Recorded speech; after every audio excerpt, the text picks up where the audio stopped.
Bienvenue à tous les deux.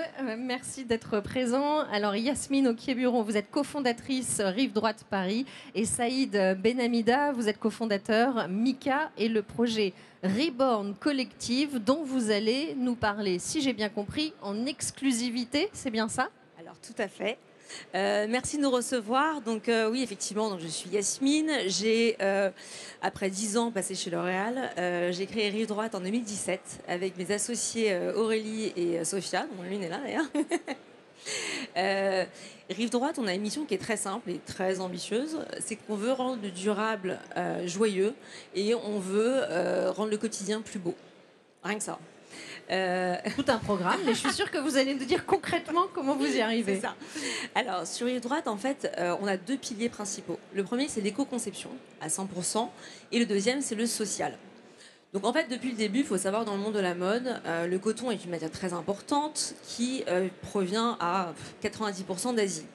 Donc, nous, dès le début, on a voulu faire de la R&D et créer nos propres matières. Donc, on a commencé avec le coton. Et très vite, on s'est dit, en fait, finalement, il nous manque une matière différente, une matière qui est recyclée, bien sûr, toujours, une matière qui est waterproof, et on voulait aussi qu'elle soit sourcée sur le pays sur lequel on opère depuis le début et qui est cher à notre cœur, c'est le Maroc. Et voilà, donc comment ça s'est passé? Ça fait des années que je connais Saïd. À une époque, on a même voulu changer le monde en faisant de la politique. Bon, ça, c'était avant. Et depuis, en fait, ça a été assez naturel en fait, de collaborer ensemble. C'est comme ça que ça a commencé.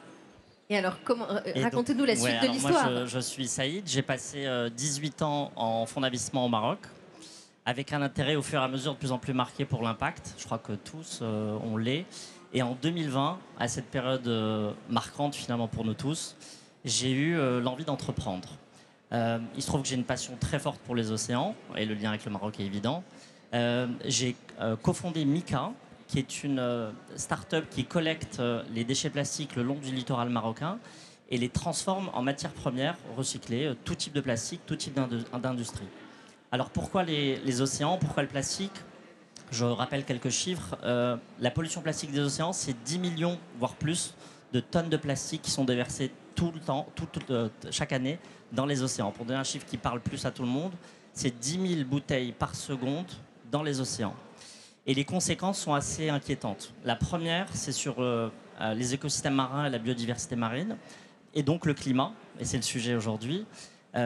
Pourquoi? Parce que les océans nous offrent une respiration sur deux et absorbent un tiers des excès de CO2 qu'on produit. La deuxième conséquence inquiétante, c'est sur la santé publique.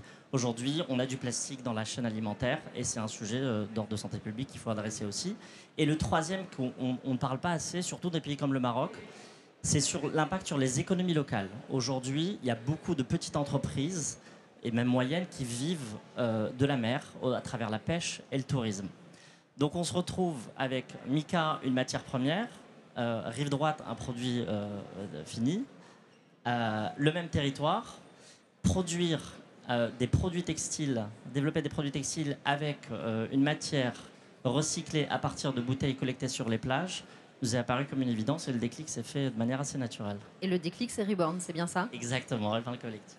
Et alors Reborn, c'est lancé, ça va être lancé, c'en est où? Alors, très vite, sur les premières collectes, on s'est rendu compte que la grande majorité des déchets plastiques étaient des bouteilles, surtout sur les plages.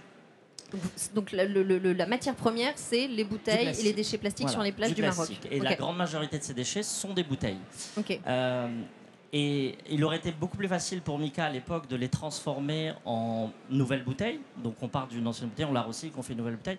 Mais je pense qu'on n'adresse pas réellement la problématique de la pollution plastique des océans en faisant ça.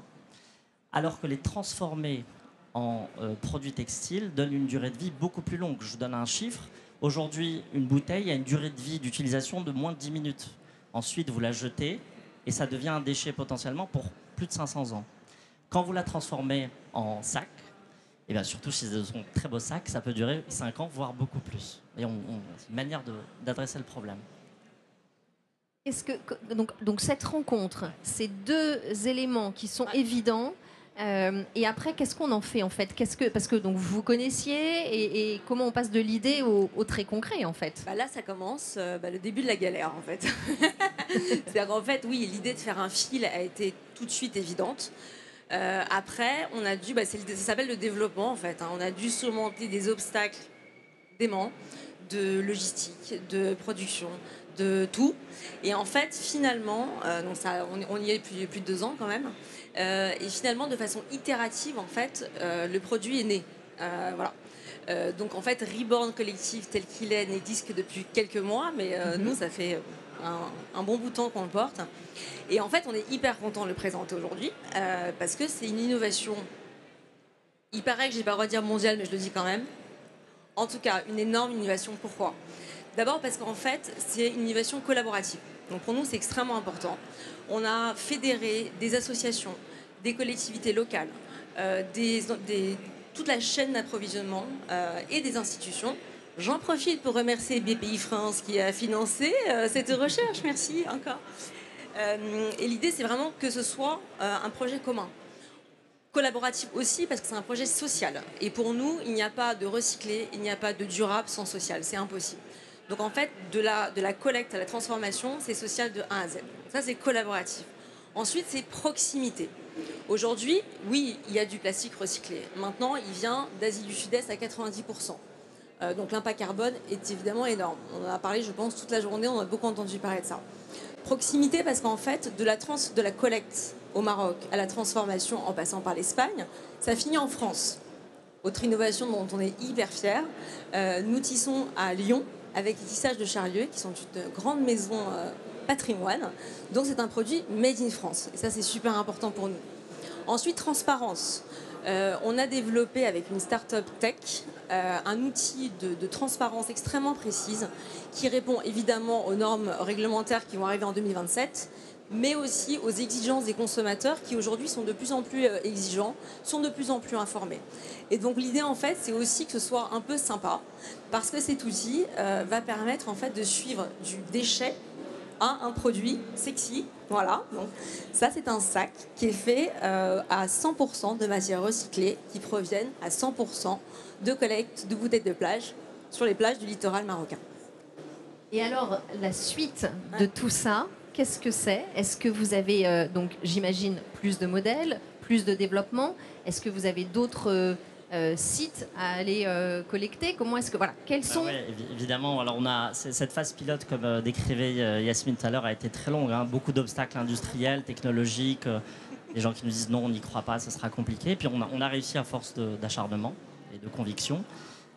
Et sur cette phase pilote, on a collecté 150 tonnes de déchets plastiques, dont c'est à peu près 5 à 6 millions de bouteilles, à travers un tissu d'associations locales très engagées et d'équipes de collecteurs sur tout le territoire. Et on a pour ambition, à horizon, j'espère, 3 ans, passer à un rythme de 2000 tonnes par an de déchets collectés. Et pour ça, on va étendre nos opérations sur une face atlantique plus large, allant de la France à l'Afrique de l'Ouest. Et c'est tout l'objectif à partir de fin d'année, début 2025, et puis qui va se transformer en...